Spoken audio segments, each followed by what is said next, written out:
اللي هاجم على متجر للبقالة في مدينة بافلو، قتل بالرصاص 10 أشخاص من اللي كانوا موجودين في المتجر، وجرح 3 أشخاص و2 منهم بحالة خطرة.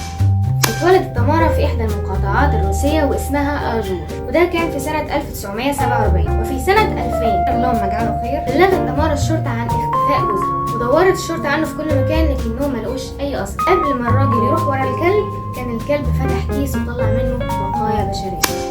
اتهزت ولاية ميسيسيبي الأمريكية بسبب جريمة مرعبة اللي كان ضحيتها الطفل ذو الأصول الإفريقية اللي كان عمره 14 سنة بس. حاول الطفل إيمت إن هو يهزر مع البنت دي، بس هزار تقيل شوية، اللي هي عندها 22 سنة، فما تحملتش كارولين هذا الهزار أبدا، فما كانش قدامها حاجة غير إن هي تروح وتدور على مسدسها اللي في عربيتها، وكان بيعذبهم بأبشع الطرق ويعتدي عليهم ويقتلهم، وكل ده تحت ادعاء إرضاء الشياطين وتقديم الأطفال كقاربين ليهم زي ما فهم من بعض الصحة.